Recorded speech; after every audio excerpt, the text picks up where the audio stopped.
Salam uşaqlar, hər birinizi xoş gördüm. Bugün sizlərlə riyaziyyat 8-ci sinif BSG 2-nin ikinci variant misallarına baxacağıq. Yəni başlayaq birinci sualımızdan.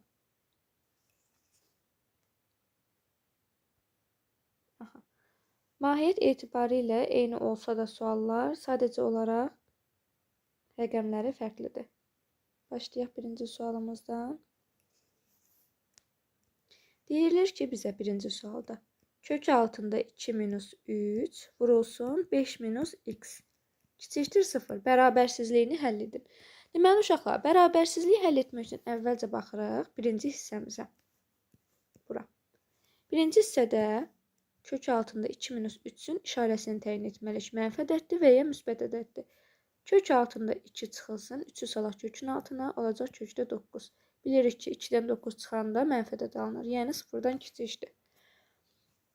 Bu ifadə mənfi olduğu üçün bu müsbət olmalıdır ki, onların hasili 0-dan kiçik olsun.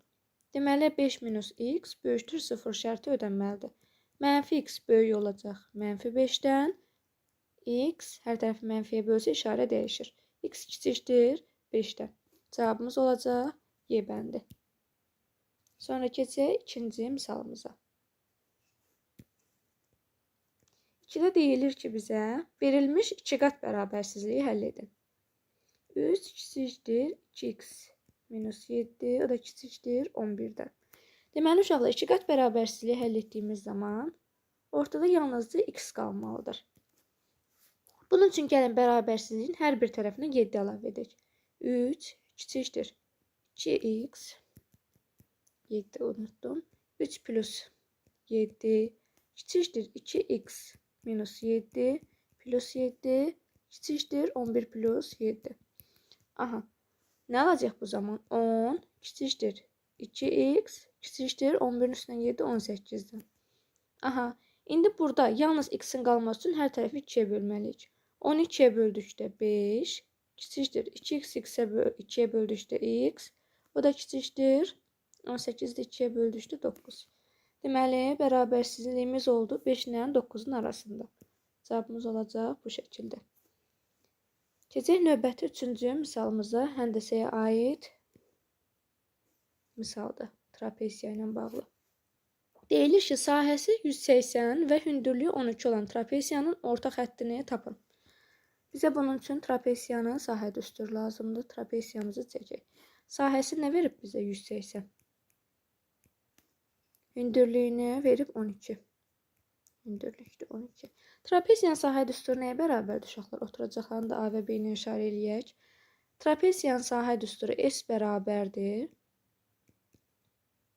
Orta xətt vurulsun H-a. Orta xətt M-in. Altdan qeyd edək, M-ni bir x-dən işarə eləsək, x bərabərdir A plus B bölünsün 2. Gəlin verilənləri düsturda yerinə yazaq. 180 bərabərdir bu düsturda.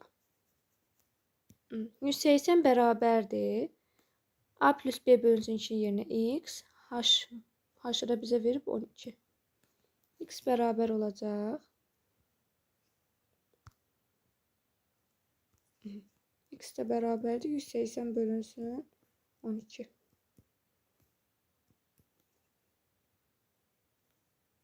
Bu da elədi 15. Cavabımız oldu Y bəndi. Keçək 4-cü misalımıza. 4-də bizə deyir ki, uşaqlar, A və B nöqtələrindən keçən düz xəttin tənliyi üçün uyğunluğu müəyyən edin. Bizə verilən nöqtələrin bu tənliyi ödəməsi üçün nöqtələri tənlikdə yerinə yazdıqda doğru bərabərlik alınmalıdır.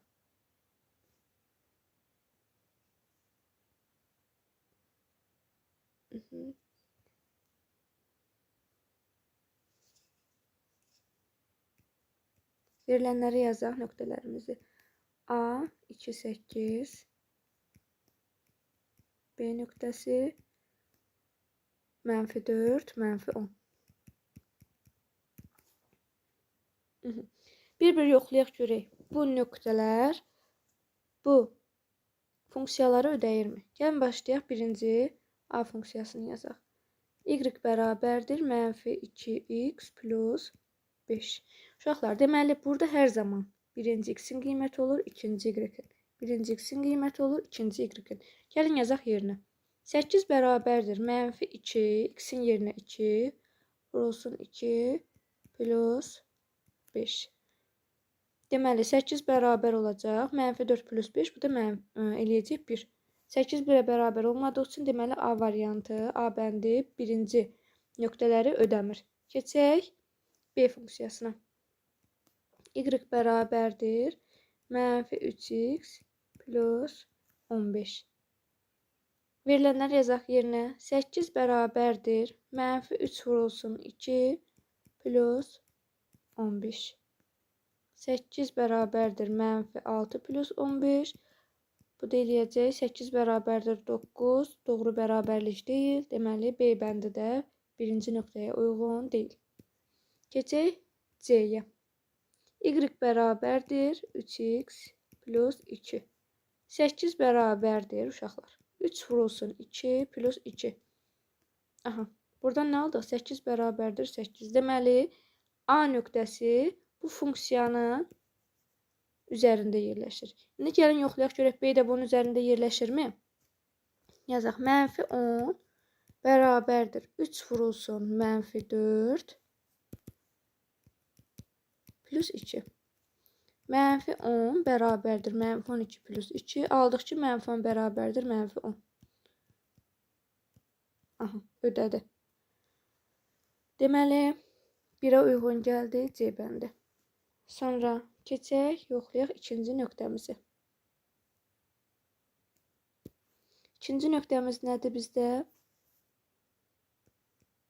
A 2 3 mənfi 1, B isə mənfi 2 9.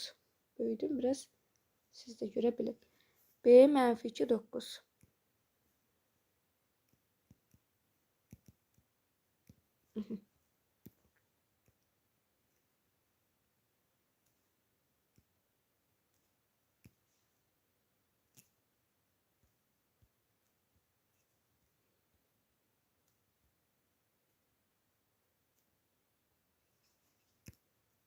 Deməli, ikinciyə C bəndi getdi. Yoxlayaq A funksiyasını. A bərabərdir mənfi 2x plus 5. Bunu işarə eləyim. Buna C uyğun gəldi. Y bərabərdir mənfi 2x plus 5. Gəlin nöqtələri yerinə yazaq. Mənfi 1 bərabərdir mənfi 2 vurulsun 3 plus 5. Mənfi 1 bərabərdir mənfi 6 plus 5. Mənfi 1 bərabərdir mənfi 1-ə. İkinci nöqtə funksiyanın üzərində yerləşdi. Gəlin yoxlayaq görək B nöqtəsi də bu funksiyanın üzərində yerləşirmi? 9 bərabərdir mənfi 2 vurulsun mənfi 2 plus 5. 9 bərabərdir 4 plus 5-ə. 9 bərabərdir 9-a. Deməli, ikinci funksiya A nöqtəsinin, ikinci nöqtə A-nın üzərində yerləşir. Aha. Bunları silək. Keçək üçüncüyə. Üçüncü nöqtəni bizə nə verib? A nöqtəsi 2 9. B nöqtəsini isə bizə verib mənfi 3 mənfi 11. Gəlin baxaq.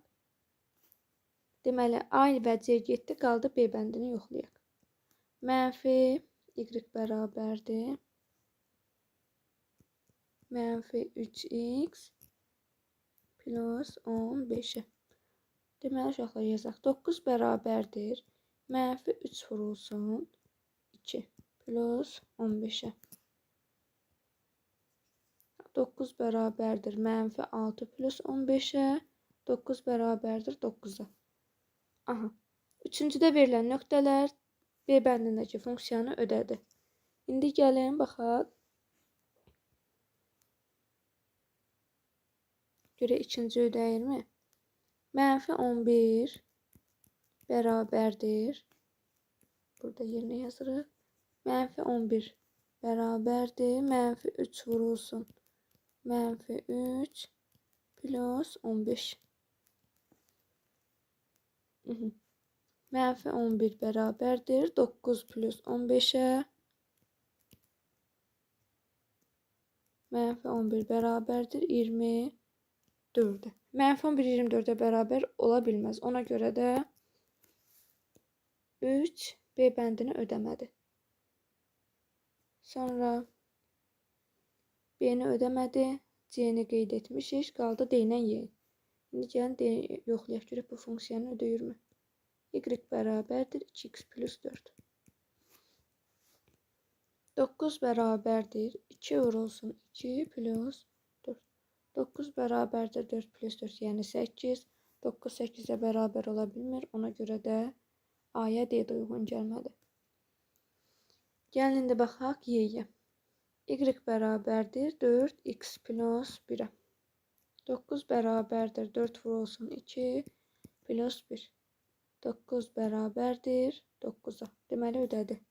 Gəlin ikincini də yoxlayaq. Mənfi 11 bərabərdir 4 vurulsun mənfi 3 plus 1. Mənfi 11 bərabərdir mənfi 12 plus 1. Mənfi 11 bərabərdir mənfi 11'ə. Deməli uşaqlar, mənfi 11 11'ə bərabər olduğu üçün 3'ə də uyğun gəldi Y bəndi. Bu hissəni silək. Artıq bunlar bizə lazım deyil. Deməli uşaqlar, 4-cü tapşırıqda 1'ə uyğun gəldi C, 2'yə uyğun gəldi A, 3'ə də uyğun gəldi Y bəndi. Sonra keçək 5-ci tapşırığımıza. Baxaq 5-ci tapşırığımıza. 5'te uşaqlar deyilir ki, bir diagonalı o birindən 2 dəfə böyük olan rombun sahəsi 150 olarsa kiçik diagonalı tapın. Bir dənə romb çəkək.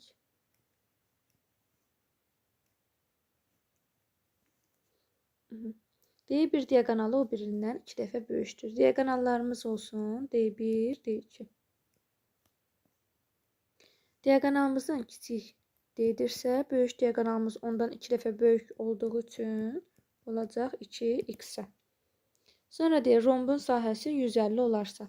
Uşaqlar, diagonallarla sahə arasındakı əlaqəli düsturumuz var. S bərabərdir 2'də 1, D1, D2. Gəlin verilənləri yerinə yazaq. Sahəni bizə nə verib? S-imiz də 150'dir. Verilənləri yazaq yerinə.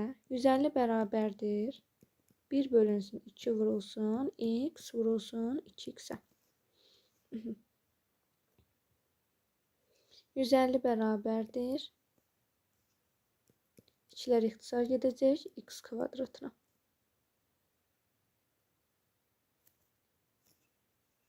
X də bərabərdir.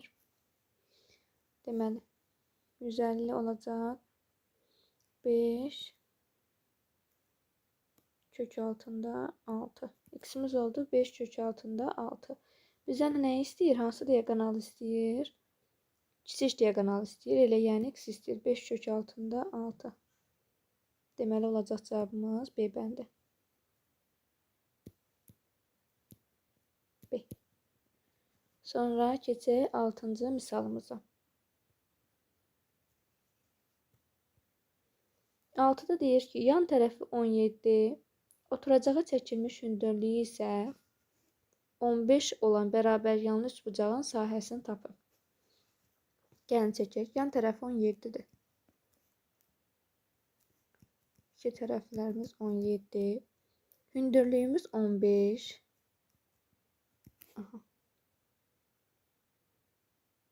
Hündürlüyümüz 15 və bizdən nə istəyir? Sahəsini istəyir. S bərabərdir suala.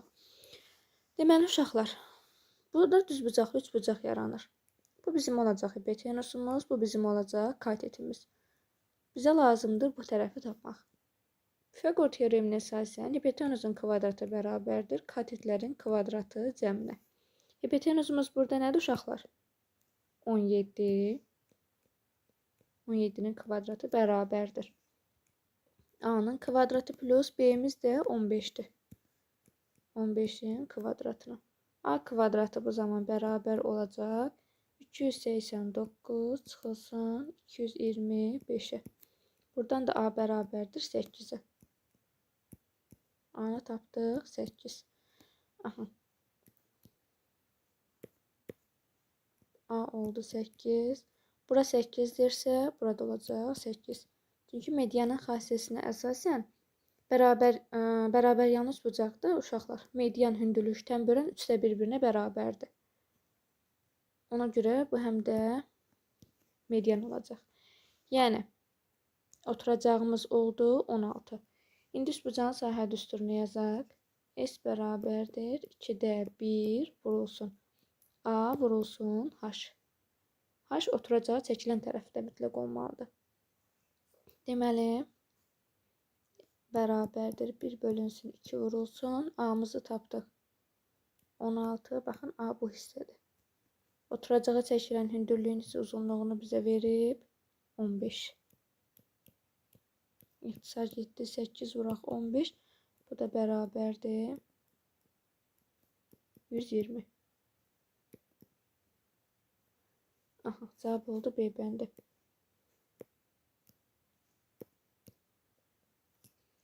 Sonra keçək 7-ci misalımıza. 7-də uşaqlar verilən D bərabərsizliyin ən böyük tam həllini tapın. X vurulsun 2 çıxılsın kökdə 5 böyükdür 7,7 vurulsun 2 çıxılsın kök altında 5. Deməli uşaqlar, bərabərsizliyi həll etmək üçün əvvəlcə bu hissənin irrasional ədədin deməli işarəsini təyin etməliyik. Yazaq 2 çıxılsın kökdə 5 bərabərdir. 2-ni kökün altına saldıqda nə olacaq? Kök altında 4 çıxılsın kök altında 5. Bildik ki, bu ifadəmiz mənfidir. Bərabərsizliyin hər tərəfini mənfidə də böldükdə işarə dəyişdiyi üçün bu zaman hər tərəfi 2 kök altında 5-ə ixtisar etsin. Nə olacaq? X kiçikdir 7,7-dən. X 7,7-dən kiçikdirsə, alacağı ən böyük ədəd olacaq 7. Yəni C bəndi. Sonra keçdik 8-ci misalımıza. Ehtimaldan bağlı. Deyir ki bizə, torbada 5 qırmızı, 3 sarı kürəcik var. Ardıcıl olaraq torbadan çıxarılan 2 kürəcikdən birinin qırmızı, digərinin isə sarı olması hadisəsinin ehtimalını tapın. Torbada bir dənə 5 qırmızı şarımız var, kürəmiz var, 3 dənə də sarı. Cəmi oldu 8 kürəmiz. Sonra deyir ki, ardı torbadan çıxarılan 2 kürəcikdən birinin qırmızı. 8 kürədən biri qırmızı olmalıdır. 8-dən birini 5 çıxartdıq. Yəni qırmızı çıxdı. Daha sonra isə uşaqlar 8-dən birini çıxartdıq. Neçəsi qaldı? 7 kürəmiz. 7 kürədən isə çıxmalıdır sarı. 3'ü. Bu da eləyəcək 56'da 15. Davam edək uşaqlar. Deməli, harada qalmışdıq? 56'da 15. Bizə nə istəyirdi? Digərinin sarı olma ehtimalını tapın.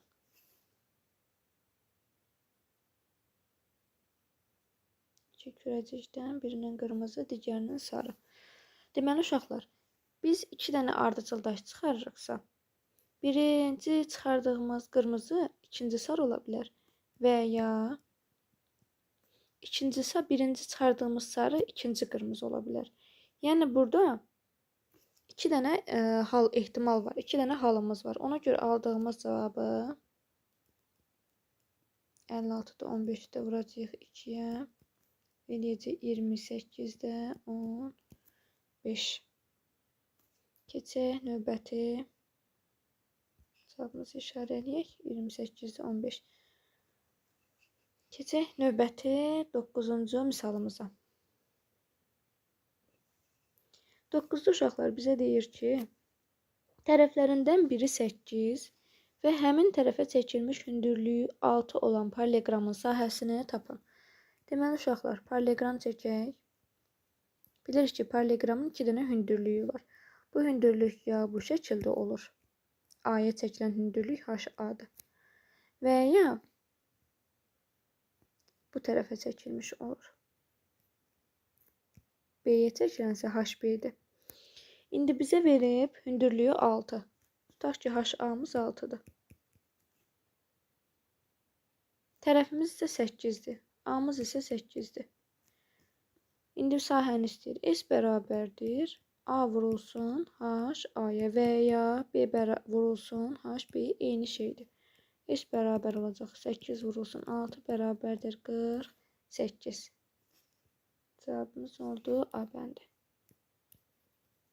Sonra keçək 10-cu. İndi isə baxaq uşaqlar 10-cu misalımıza. Bizə deyir iki oxşar üçbucağın oxşarlıq əmsalı, yəni K bərabərdir 10 bölünsün 3-dür.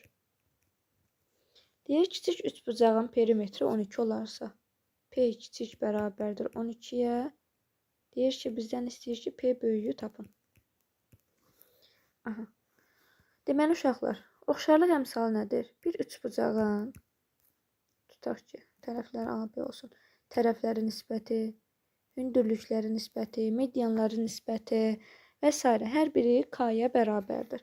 İndi bizdə P böyük bölünsün P kiçik bərabər olacaq 10 bölünsün 3-ə. Kiçiyin qiymətini verdiyinə görə gəlin yazaq yerində. P böyük bölünsün 12 bərabərdir 10 bölünsün 3-ə. Baxın uşaqlar, burada bu hissədə nisbətdə böyük olan hissə ilə perimetr böyük olanı 1 yazırıq. Tutaq ki, 3-də 10 olduğu üçün 3 ondan kiçikdir. Ona görə buna uyğun olaraq kiçiyi yazırıq. Yəni kiçiyə kiçiyi yazırıq, böyüyə isə böyüyü yazırıq. Yəni P kiçik bölünsün P böyük bərabərdir 10 bölünsün 3 yaza bilmərik. Daha sonra misalımızı hesablayaq. P böyük nəyə bərabərdir? Çarpaz vuraq. 120 bölünsün 3-ə. Elədi 40. Nə bəndidir? 40 C bəndi. İşarələyək variantımızı. Aha. Keçək. Növbəti misalımız 11. 11-də uşaqlar deyir, hansı dördbucaqlının 4 simmetriya oxu var? Aşağı siniflərdən də bu bizə məlumdur ki, kvadratın 4 simmetriya oxu var. Bu şəkildə oldu B bəndi. Rahat sual idi. Keçək 12-yə. Deyir, nöqtələri birləşdirən parçanın orta nöqtəsinin koordinatlarını tapın. Tutaq ki, gəlin bunu parçanı çəkək və koordinatlarını qeyd edək. Uc nöqtələrimizin koordinatları 2, 5 və B, 4, 1-dir. Bizdən buranı istəyir. Baxın uşaqlar, tən ortanı birləşdirən bu nöqtənin koordinatını. Parçada uşaqlar, verilən parçada orta nöqtənin koordinatlarını istəyirsə, bunları işarələyək. X1, X2-ləri toplayıb yarıya böləcəyik. Tutaq ki, bu olsun S nöqtəsi. S-nin koordinatlarını tapmaq üçün nə edəcəyik? 2-nin üzərinə gələcəyik. 4-ü böləcəyik 2. Elədi 3. İkinci koordinatı tapmaq üçün 5-in üzərinə gələcəyik. 1 böləcəyik 2-yə. Elədi 3.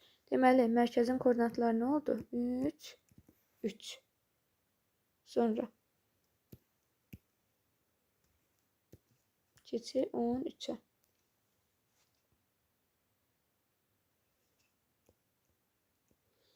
-1, 3 və 1, 9 nöqtələrindən keçən düz xəttin bucaq əmsalını tapın. Gəlin tapaq. Əvvəlcə funksiyamızı yazaq. Xətti funksiyanın şəkildədir. Y bərabərdir kx plus b şəklindədir. Bizə 2 nöqtə verib. -1, 3 və 1, 9. Deməli uşaqlar, bizə verilən nöqtələrin hər ikisi bu funksiyanın üzərində yerləşməlidir. Yəni bu funksiyanı ödəməlidir. Yazaq 3 bərabərdir. K vurulsun. X-in yerinə -1 plus B. Bu nöqtəni də yazaq yerinə 9 bərabərdir. K vurulsun 1 plus B. Aldıq tənlişlər sistemi. Yəni bu tənlişlər sistemini həll edək. Aha. Bu tənliyi əvvəlcə bu tənliyi normal şəklə salaq. -K plus B bərabər 3-ə, K plus B bərabərdir 9-a. Yəni hər tərəfi mənfiyə vuraq birinci tənlikdə. Nə olacaq? K minus B bərabərdir -3-ə və K plus B bərabərdir 9-a. Alt-alta toplasaq uşaqlar nə alaraq burada? 2K plus 0 bərabərdir 6-ya. 2K bərabərdir 6-ya. K'mız da olacaq 3. Bizdən də elə K'nı istəyir. K burada funksiyanın bucaq əmsalıdır. Deməli, cavabımız oldu 3. Keçək 14-cü misala. 14-də deyir ki, sinüs 60 dərəcəni hesablayın. Sinüs 60 dərəcəni, bunları artıq əzbər şəkildə bilməlisiniz. Sinüs 60 nəyə bərabər olur? Kök altında 3 bölünsün 2-yə. Sonra rahat sual idi, keçək 15-ə. Modul tənliyi bərabərsizliyi deyir, həll edin. Bilirik ki, modul bərabərsizliyi həll edən zaman tənlik bir dəfə özü kimi açırıq modulu, bir dəfə isə əksi kimi açırıq. Yəni, yazırıq 3 çıxılsın 2x bir dəfə kiçikdir 5-dən. Bir dəfə də 3 çıxılsın 2x böyükdür -5-dən. Və bu hər iki tənliyi həll edirik. Yazaq, -2x kiçikdir 2-dən, x böyük olacaq -1-dən. Bu birinci tənliyimizin həlli. Yəni, indi ikincini həll eləyək. -2x böyükdür -8-dən, x kiçikdir 4-dən. Deməli, uşaqlar, ədəd oxunda bunu göstərsək,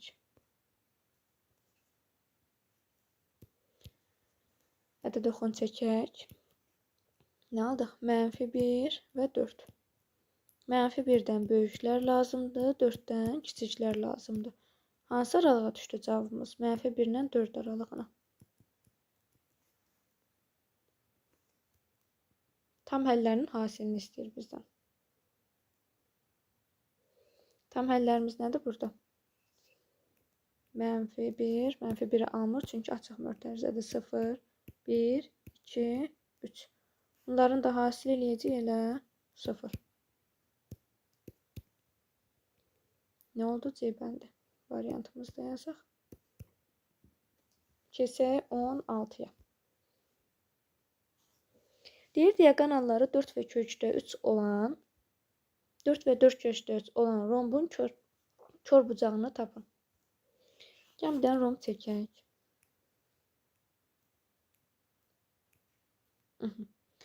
Kiçik diaqonalımız olsun 4, böyük diaqonalımız olsun 4 kök altında 3. Bundan siləm əvvəlcə.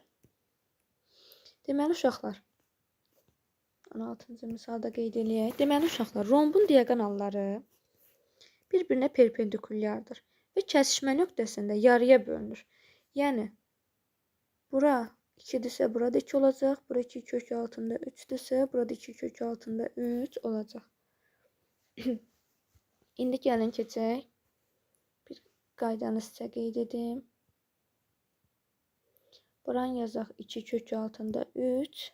Baxın, sanki bu hissəni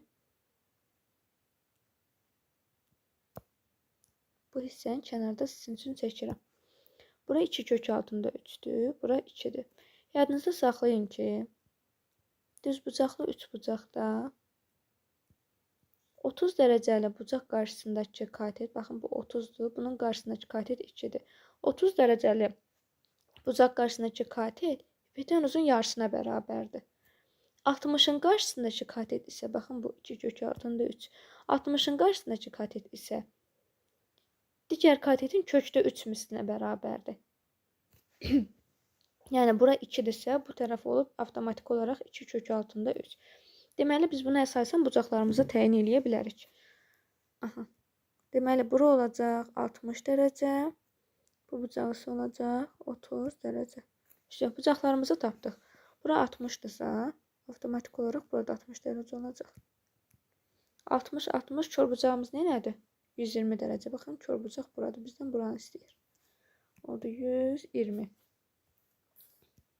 A bəndi. Sonra keçək 17-ci misala. Ədəd orta ilə bağlı bir misaldır. Ədəd ortanın qaydasını yada salaq. Ədədi orta verilən ədədlərin cəminin onların sayına nisbətinə deyilir. Ədədlərimiz nədir? X plus 24 üzr istəyirəm. Plus Y plus 36 plus 28 plus Z plus 32. Neçə ədədimiz var uşaqlar? Gəlin sayaq. 1, 2, 3, 4, 5, 6, 7. Cəmin saya nisbəti bərabərdir ədədi ortaya. Bunu biraz kiçildim.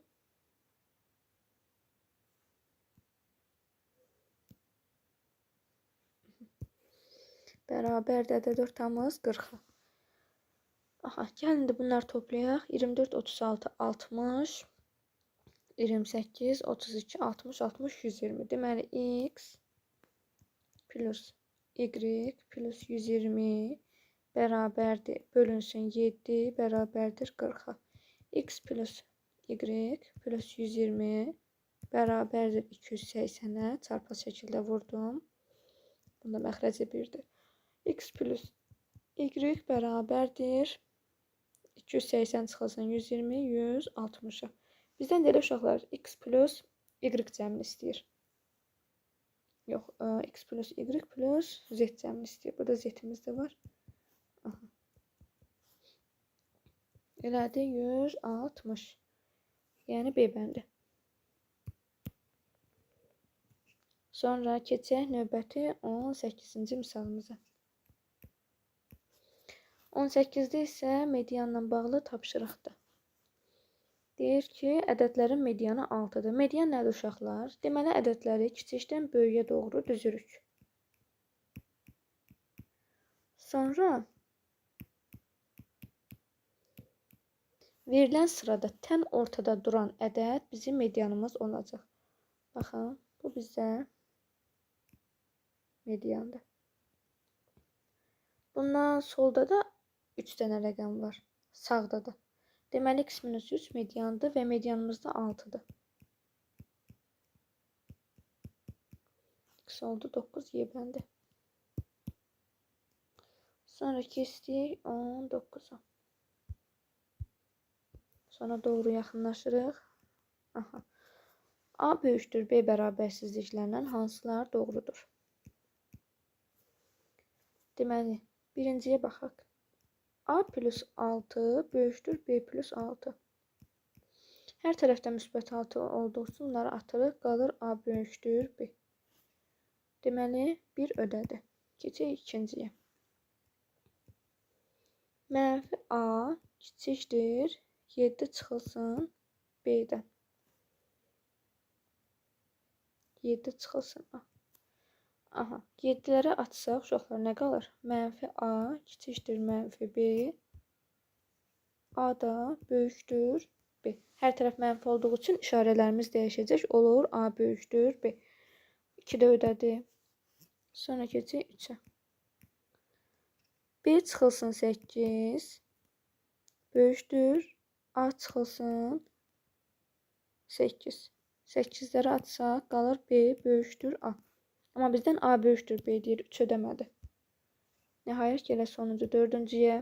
Mənfi 5 A böyükdür mənfi 5 B-dən. Hər tərəfi mənfi 5-ə böldəndə işarə dəyişir, olur A kiçikdir B. Bizdən A böyükdür B istəyir, bu da ödəmədi. Ödəyən oldu 1, 2, yəni D bəndi.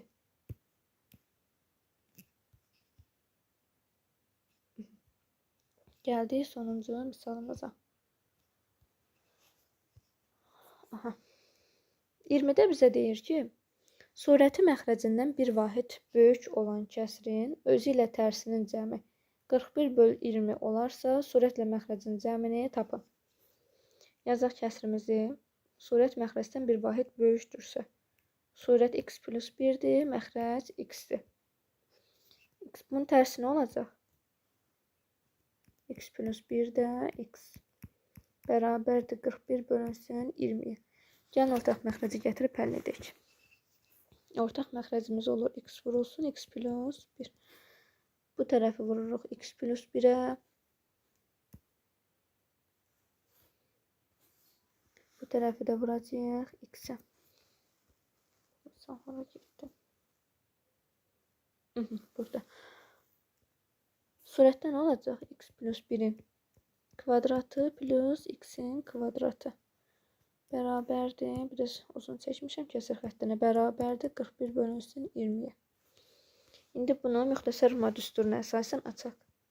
X kvadratı plus 2x plus 1 plus x kvadratı bölünsün x kvadratı plus x bərabərdir 41 bölünsün 20. Çarpı şəkildə vuraq açaq. 40x kvadratı plus 40x plus 20 bərabərdir 41x kvadratı plus 41x. Gəlin hər tərəfə keçirək sağ tərəfə. 41x kvadratı çıxılsın 40x kvadratı. X'in kvadratı plus 41 x çıxılsın 40x çıxılsın 20 bərabərdir 0. Bunlar nə edəcək? X kvadratı plus x çıxılsın 20 bərabərdir 0-a. Cəmi biletə görə bilirik ki, uşaqlar. Cəmi -1-i, hasili isə -20-ni verən ədədlər hansılardır? -5 ilə 4. Kəsr olduğu üçün -5-i götürmürük, 4-ü götürəcəyik. Deməli, x-i tapdıq ki, 4. X 4-dür. Gələk misalın əvvəlinə. Bizdən nə istəyir? Surətlə məxrəcin cəmini istəyir. Gəlin yazaq aşağıdan. Kəsrimiz hansı formadaydı? X plus 1 bölünsün x. X 4 olduğu üçün olacaq 5 bölünsün 4. Kəsirin surətlə məxrəcin cəmi 9. Oldu B bəndi. Sildim ətraflı şəkildə. Baxın misala. Bu şəkildə. Deməli uşaqlar gəldik. İPSG ikinci variantının sonuna. Özünü istəyirəm. Deməli, hər birinizə uğurlar arzulayıram. İnşallah sizin üçün faydalı oldu bu mövzu. Sağ olun, salamat qalın.